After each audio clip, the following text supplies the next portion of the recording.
नमस्कार किसान भाइयों में प्यार मीना आप लोगों का दोस्त आप लोगों का स्वागत करता हूं आप लोगों के अपने यूट्यूब चैनल राजस्थान फायदे का सौदा के ऊपर। किसान भाइयों, आज अपन बात करेंगे थ्रेशर मशीन के द्वारा जो अनाज निकाला जाता है, उस अनाज में जो पाकी बहुत सारी आती है, डंठल वगैरह बहुत से आते हैं, उनकी रोकथाम आप किस तरीके से करोगे।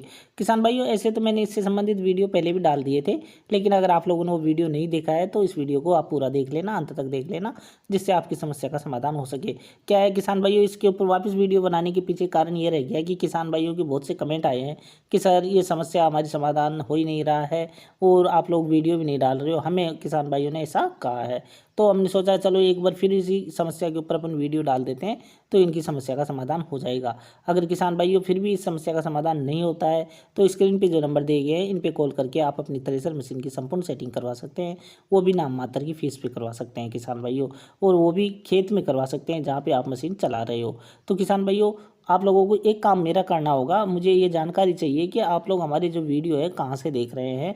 तो ये कमेंट बॉक्स में आपको कमेंट करके हमें बताना होगा कि आप लोग कहाँ पर कौन सी जगह से हमारी वीडियो देखते हैं। ठीक है किसान भाइयों, ज़्यादा नहीं लिखना है, आपको सिर्फ इतना लिखना है कि एमपी से देख रहे हो तो एमपी से लिख दो, और यूके से देख रहे हो तो यूके से लिख दो, पाकिस्तान से देख रहे हो तो पाकिस्तान से लिख दो, या फिर आप कहीं दूसरी जगह यूपी से देख रहे हो तो वहाँ की लोकेशन डालने की जरूरत नहीं है, सिर्फ नाम लिख देना आप, तो इतना ही तो हमें मालूम चल जाएगा किसान भाइयों।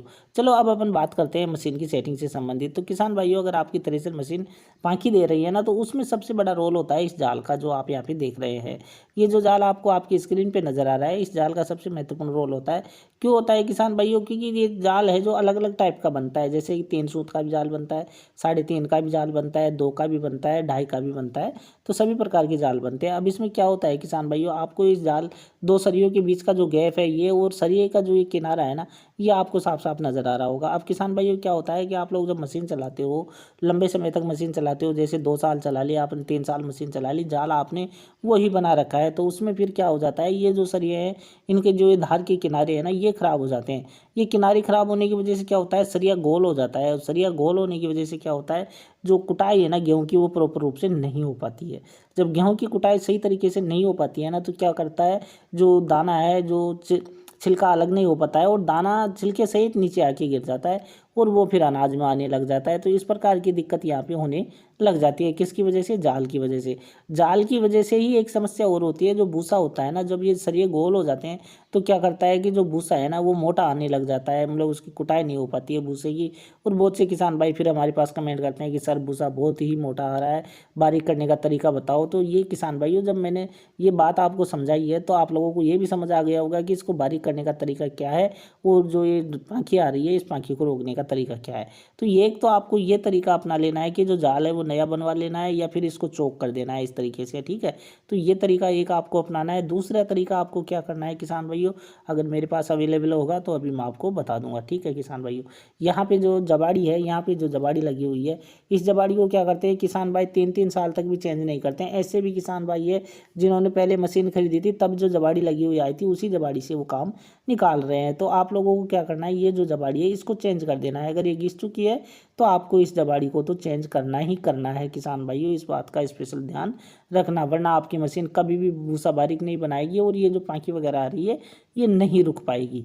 2 काम कर लेना आप, 2 काम मैंने बताई दिए। अब तीसरा क्या करना है आपको, जो एल्फर है ना, ये जो एल्फर है, मान लीजिए आपको मोटा भूसा चाहिए तो इनको बढ़ा दीजिए, एल्फर और जो जाल के बीच का गैप है उसको आप बढ़ा दीजिए। ठीक है, और अगर आप लोगों को भूसा बारीक चाहिए तो यहाँ पे ये जो गैप है, अपनी 1 उंगली का आपको गैप बताया था, वो गैप आपको 2 उंगली का कर देना है। ठीक है, तो आप लोग जब ये काम करोगे तो ये पाखी वगैरह नहीं आएगी। अगर फिर भी ये समस्या आप लोगों को बराबर रूप से बनी हुई रहती है तो आप लोगों को फिर ज़्यादा कुछ नहीं करना है, जो जाल है उसको चौक कर देना है, और जाल के जो सरिये हैं इनको आपको चेक करना है। जैसे कि मैं आपको समझा दूँ, ये जो सरिये हैं यहाँ पे नज़र आ रहे हैं आपको, एक सरिया ये है, ये ऐसे मान लो आप, ये जाल के सरिये हैं। मैं कलर चेंज कर देता हूँ तो आपको भी अच्छी तरीके से नज़र आएगा ना। ये नज़र आने की बात है, समझने की बात है।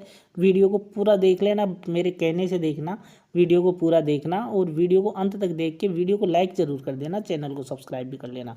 ऐसे सरिये लगे हुए हैं इसके अंदर बहुत सारे इस तरीके से। ठीक है, अब कभी कभी क्या होता है कि हमारे जो सरिये इसमें लगे हुए रहते हैं, और कभी कोई पत्थर आ जाता है, कभी कोई कंकर आ जाता है, तो ये सरिये है ना इस तरीके से इनमें बैंड हो जाता है इस तरीके से। जब ये इस तरीके का जब बैंड हो जाता है ना, तो उस जो यहाँ पे ये गैप होता है ना, इस गैप से अनाज बाहर की तरफ नीचे की तरफ निकल जाता है और इसमें जो डंठल वगैरह है वो ज़्यादा निकलते हैं। अब इसकी वजह से क्या क्या प्रॉब्लम हो जाती है, आप लोग चेक करना अपनी मशीन को। जो अनाज है उसमें डंठल आते हैं, अनाज भी उठाने लग जाती है मशीन और अनाज एकदम साफ नहीं आता है। तो इतनी सारी प्रॉब्लम मात्र एक सरिये के बैंड हो जाने से हो जाता है। तो आप लोगों को जो अपने सरिये में अगर बैंड है जाल के सरिये में, तो उसको आपको ठीक कर लेना है किसान भाइयों। तो इस तरीके से आपको अपनी मशीन की संपूर्ण सेटिंग करके चलाना है, तो आपकी मशीन एक नंबर चलेगी। और मान लो मैंने इतनी सारी जानकारी आपको बताई है, फिर भी अगर आपकी समस्या का समाधान नहीं हो रहा है, तो फिर आप हमारे नंबरों पे कॉल कर लेना। हमारे नंबरों पे कॉल करके आप और अधिक जानकारी प्राप्त कर सकते हैं किसान भाइयों। किसान भाइयों, एक जानकारी और मैं आपको बता देता हूँ। आपकी जो मशीन है उसमें इस तरीके से मान लो पीछे माल निकाल रही है, तो इसका समाधान आप किस तरीके से करोगे। अगर आपकी थ्रेशर मशीन में इसी तरीके से माल निकल रहा है, तो ये जो पर्दा आपको नज़र आ रहा है अंदर वाला, इस पर्दे में और इस जाली के बीच का गैप आपको कम कर देना है। और ये जाल, जो टूटे हुए जाल की मैंने बात की थी, वो अभी आपको नज़र आया ही था किसान भाइयों। तो इस तरीके से आपको इसको मेंटेन करना है। ये जो पर्दा है इसको डाउन कर देना है। पीछे अगर माल आ रहा है तो इसको डाउन कर देना है। और साथ ही आपको क्या करना है, जो पंखे की हवा की स्पीड है ना, उसको बढ़ा देना है। जैसे कि बहुत से किसान भाई क्या करते हैं, जो वेरिएबल होता है उस पर चलाना शुरू करते हैं मशीन को।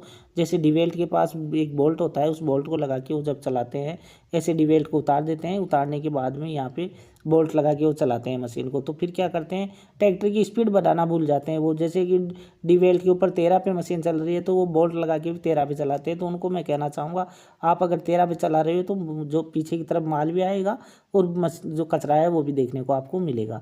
तो आपको क्या करना है, 13 की जगह 15 की स्पीड ट्रैक्टर की कर देनी है। तो अब बढ़िया तरीके से आपका ट्रैक्टर चलेगा, लोड भी नहीं लेगा। और ये पंखे की आवाज़ जब आप बढ़ा दोगे तो पीछे ये माल आता हुआ भी रुक जाएगा, जो आपको यहाँ पे नज़र आ रहा है किसान भाइयों। तो इस तरीके से आप अपनी मशीन की हवा बढ़ा के आराम से मशीन को चला सकते हो। किसी प्रकार की कोई दिक्कत आपको नहीं होगी किसान भाइयों। अगर फिर भी कोई दिक्कत होती है तो आप हमारे नंबरों पे हमसे संपर्क कर सकते हैं और हमसे संपर्क करके आप अपनी मशीन की सेटिंग करवा सकते हैं। और हम जो नाम मात्र फीस लेते हैं वो आपको देनी होगी किसान भाइयों। बाकी और कोई ज़्यादा खर्चा आपको नहीं करने की आवश्यकता है किसान भाइयों। यहाँ पे आप देख सकते हैं ये जो नई मशीन है एकदम क्लियर मशीन है। हाँ किसान भाइयों, अगर आपको इस टाइम पे कुट्टा मशीन की आवश्यकता हो या फिर थ्रेसर मशीन की आवश्यकता हो या फिर ट्रैक्टर की आवश्यकता हो, तो आप हमारे नंबरों पर संपर्क करके ट्रैक्टर, थ्रेसर या कुट्टा मशीन से संबंधित कोई भी कृषि यंत्र खरीद सकते हैं। साथ ही अगर आपको बेचना है कोई भी कृषि यंत्र, तब भी आप हमारे नंबरों पर संपर्क करके अपने कृषि यंत्र को बहुत ही जल्दी बेच भी सकते हैं। एक समस्या क्या होती है किसान भाइयों, कॉमन समस्या है, गाला फंसने की समस्या होती है। अब बता दूं किसान भाइयों, आप लोगों को क्या करना है, जैसे कि ये पट्टा नज़र आ रहा है आपको, यहाँ पे ये पट्टा साफ साफ आपको अगर नज़र नहीं आ रहा है तो मैं इसका कलर चेंज कर देता हूँ, जिससे कि आपको अच्छी तरीके से नज़र आ जाए। ये जो पट्टा आपको नज़र आ रहा है किसान भाई, इसमें आपको बोल्ट लगवा देने हैं। बोल्ट का मतलब पट्टे के बीच में छेद करके आपको 3-3 बोल्ट यहाँ पे लगवा देने हैं, इस तरीके से है ना। तो इसमें जब आप बोल्ट लगा दोगे ना, तो जो फसल है वो फंसती है ना, वो फंसेगी नहीं और अंदर की तरफ वो चली जाएगी किसान भाई। तो आप लोग इस तरीके से भी कर सकते हैं, जैसे कि इस पट्टे के अंदर बोल्ट नहीं लगे हुए हैं, आप यहाँ पे देख सकते हैं। यहाँ पे ज़रूर आपको कुछ नज़र आ रहा होगा, थोड़े बहुत बोल्ट, बाकी इसमें बिल्कुल भी आपको देखने को नहीं मिलेगा। तो किसान भाइयों, आज की वीडियो की जो जानकारी थी वो आप लोगों को कैसी लगी, कमेंट बॉक्स में एक बार कमेंट करके ज़रूर बताना। वीडियो को लाइक शेयर सब्सक्राइब जरूर कर देना। तो फिर मिलेंगे अगले वीडियो में एक और ऐसी जानकारी के साथ, तब तक आप हमें दीजिए आज्ञा। जय हिंद किसान भाइयों।